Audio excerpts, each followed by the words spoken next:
Jamani Maseule, njoo uone kuna nini mama Shura. Si yule mtumishi wa Mungu aliyetusaidia kipindi kile. Wow!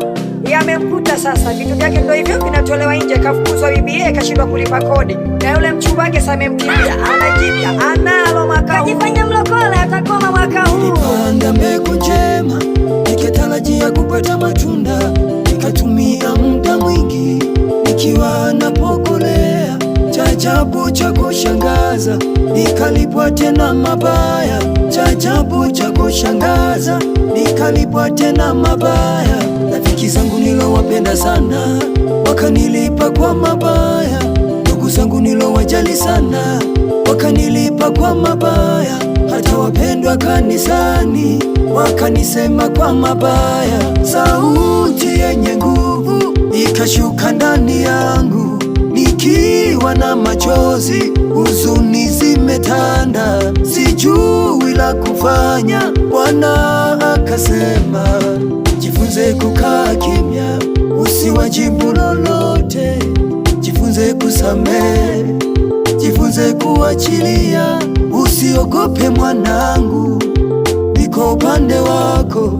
Usiogope mwanangu, wala sitakuacha baba. Sikwachi, Mungu mwenye nguvu. Sikwachi, Yesu wangu. Sikwachi, wapige waue.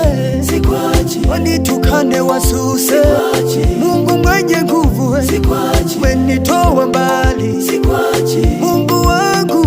Sikwachi, Yesu wangu.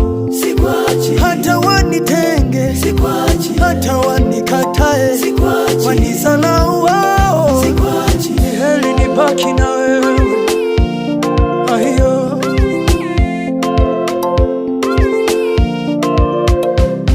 Kwenye mto wenye mamba wakali ulinivusha Bwana, kwenye mji usiokuwa na chakula ulinilisha Bwana. Umeondoa aibu kwangu, umerejesha kicheko, umeondoa mitego yao ili nipite salama. Umenifuta machozi yangu, umerejesha furaha. Imekula kwa maadui, imekula kwa imekula kwa shetani, imekula kwa imekula kwa waganga, imekula kwa imekula kwa watesi, imekula kwa baba ya